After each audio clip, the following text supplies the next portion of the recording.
Hey, welcome back. Now we're going to jump into our NBA and NFL labor segments. Now, guys, we're now joined by Devin, by the way, Devin Walker, by the way. But, guys, let's talk about this. This is a potentially scary issue for us fans because we want there to be an NBA and NFL season next year, but the players and the owners can't seem to come to agreements with this kind of stuff. We'll start with the NFL. One of the main problems with the NFL is the 18-game schedule. Do you guys think, as fans, they should have those 4 preseason games that they have to pay for as well, or should there be 2 more regular season games? I'll go ahead and take them. I think the issue isn't whether we should take away preseason games and add regular season. I think the issue is, do we want the quality of the games to diminish? And I think if you add 2 regular season games, that's just going to water it down and not make it as interesting. I think the NFL is kind of the best sport in terms of season because it is at the right length. Every single game matters week in and week out, and people care about that. If you add games, it's just going to start becoming less and less meaningful, sort of the way baseball and basketball's long seasons do to their games. Devin, what do you think? Does 18 games sound about right? Is it maybe a health factor for the players? Well, I definitely think health has to come into play.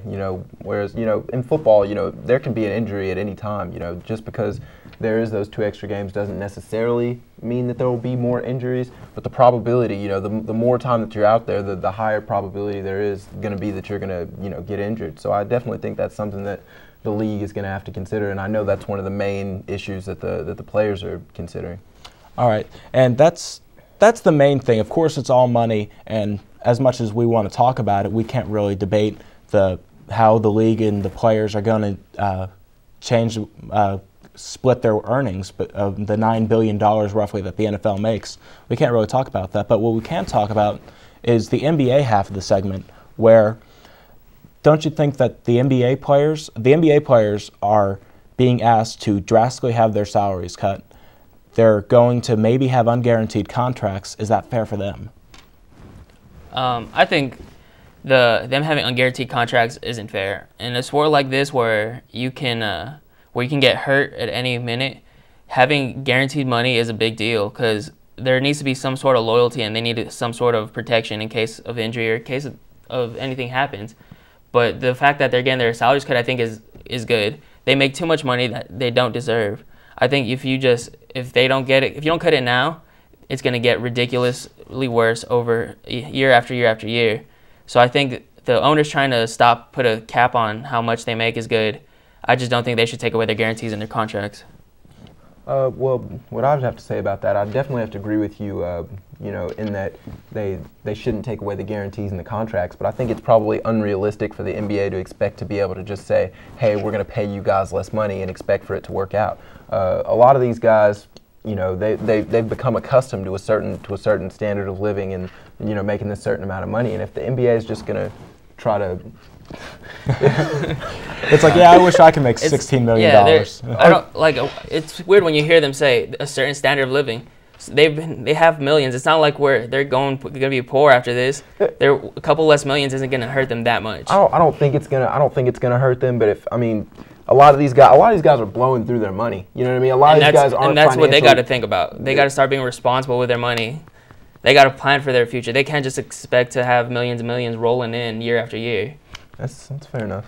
Now, a main issue that actually was kind of brought up by LeBron James is going to be taking part of this issue, a contraction in the NBA, which means that there are going to be the teams such as the Hornets and the Memphis Grizzlies and the Toronto Raptors who lose money because fans don't buy their merchandise or attend the games, and they're paying the players too much.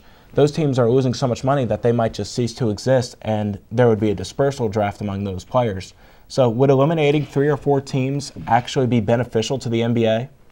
I would say so. I mean, if you look at it, if you look at a team like the Raptors, who definitely has some solid players on it, who's to say that I would say that the league would be better. Say Andrea Bargnani goes to a contender. Say he goes to Los Angeles, or say he goes to a Utah. That makes the league overall more interesting to watch. Say DeMar DeRozan goes to San Antonio. That gives you a better product as opposed to these teams like Memphis. That have some talented players, but they're really not. They're really not that great of a team. They're not playing that great of team basketball overall. That's what I meant to say.